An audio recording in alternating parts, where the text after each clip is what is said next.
We know what we're doing. You don't. You're 33 years old. You've never owned a business. You've never run a city. You've never run a business. Will it hurt bodegas?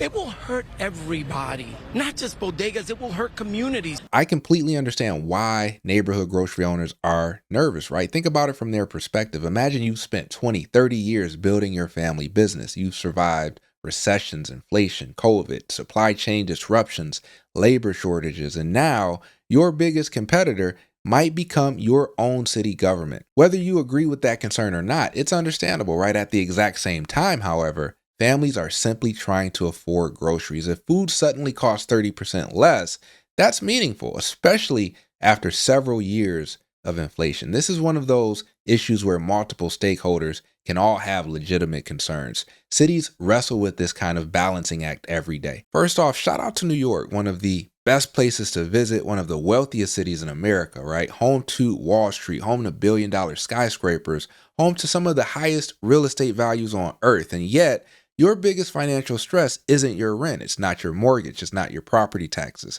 It's buying eggs, right? It's milk. It's fresh fruit. It's meat.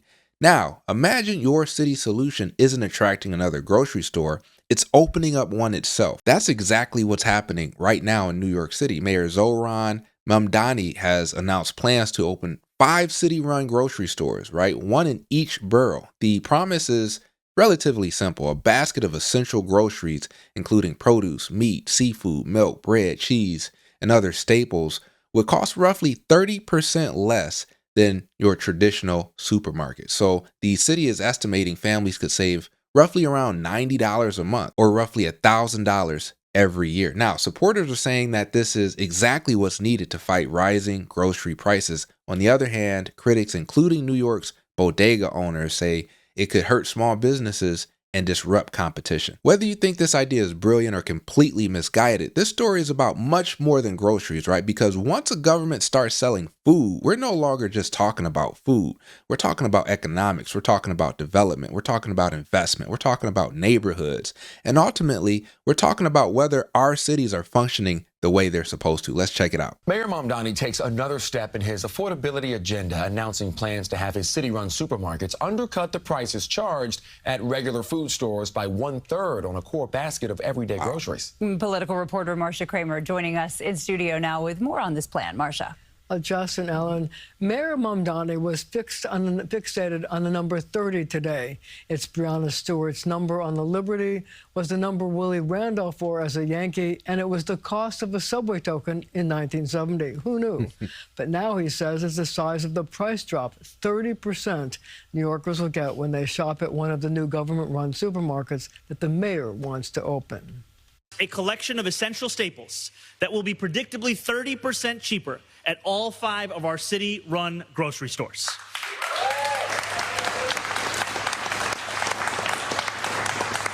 This core set of goods will include all fresh produce, meat, and seafood, along with 20 other essential items like cheese, milk, and bread.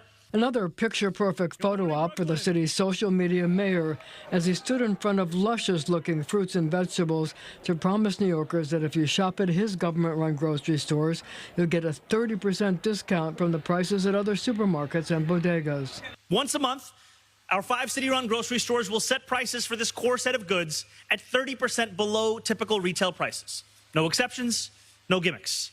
The savings will last for the entire month. Now, whenever somebody promises something will be 30% cheaper, my developer brain immediately asks one question: compared to what, right? And who's paying the difference? Because prices don't magically disappear. If groceries cost less at checkout, someone somewhere is absorbing that cost. Maybe it's taxpayers, maybe it's suppliers, maybe it's landlords providing below market leases, right? Maybe it's lower operating margins. Maybe it's public subsidies, but economics don't simply just disappear because we wish it would. That's not cynicism. That's just how budgets work. Now, government ran grocery stores, right? This is where the conversation gets really interesting. People hear government grocery store and immediately pick a political team.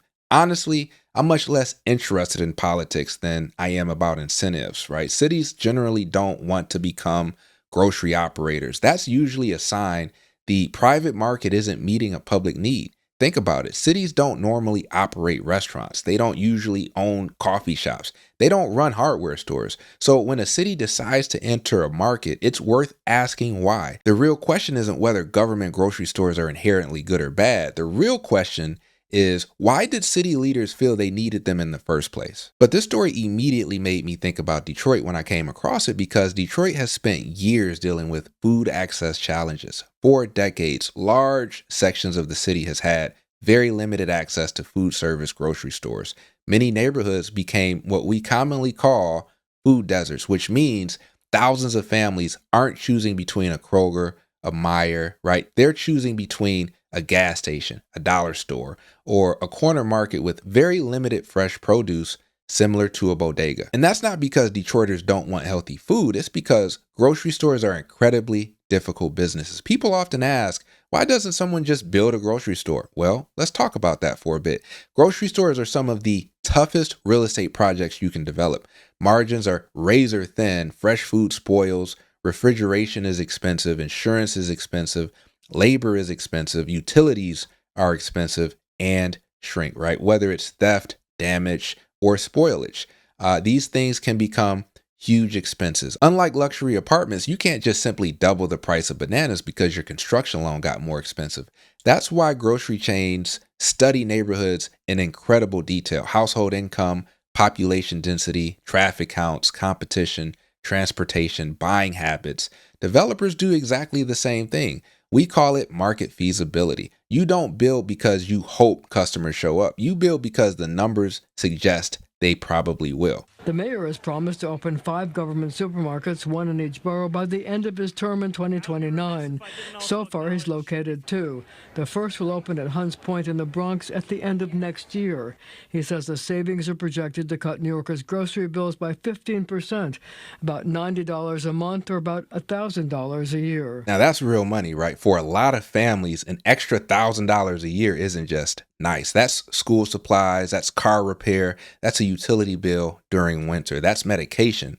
So I completely understand why residents are excited, but let's zoom out a little bit. If families need government grocery stores to save $1,000 a year, what does that tell us about wage growth, housing affordability, inflation, transportation costs? This grocery story is really a cost of living story, right? Food just happens to be where people feel the pain first. Fernando Mateo, co-founder of United Bodegas of America, says the mayor's plan will hurt the mom and pop establishments that he represents. We know what we're doing. You don't. You're 33 years old. You've never owned a business. You've never run a city. You've never run a business. Will it hurt bodegas? It will hurt everybody, not just bodegas. It will hurt communities. I completely understand why neighborhood grocery owners are nervous, right? Think about it from their perspective. Imagine you've spent 20, 30 years building your family business. You've survived recessions, inflation, COVID, supply chain disruptions, labor shortages, and now your biggest competitor might become your own city government. Whether you agree with that concern or not, it's understandable, right? At the exact same time, however,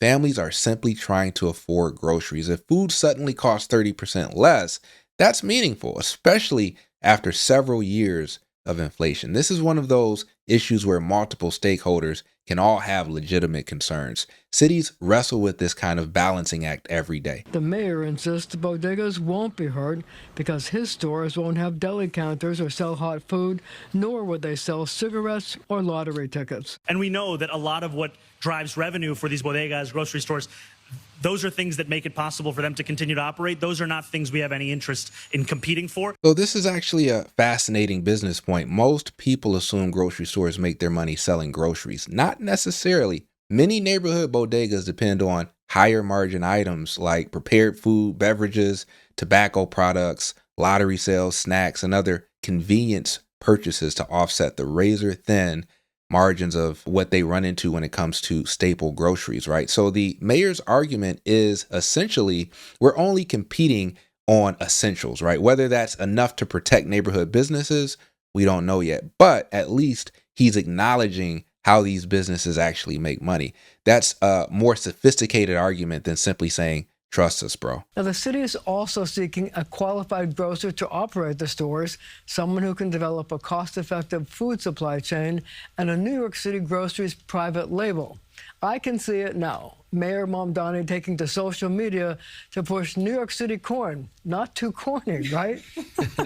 Not too corny at all. I'm sure we're going to be seeing this and a lot more puns everywhere once these things get off the ground. Be still my beating heart. Thank you, Marcia. Now, the city seeking a qualified grocer to operate these stores caught my attention. Notice what the city isn't saying. They're not saying city employees are going to actually stock these shelves, negotiate with suppliers, and manage inventory. They're looking for an experienced grocery operator. That's an important distinction. This starts looking less like government replacing the private sector and more like public-private partnership.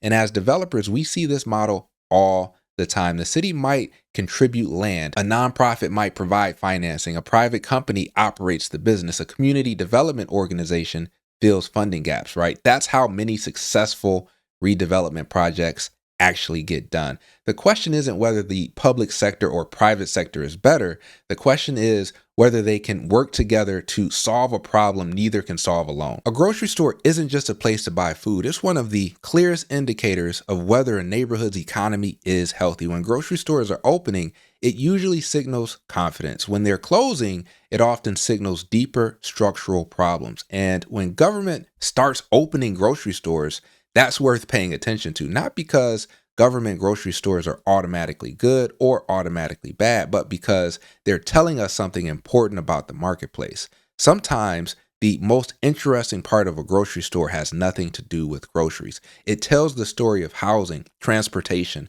investment, population, real estate, and the future of an entire neighborhood. So I'm curious, what do you guys think?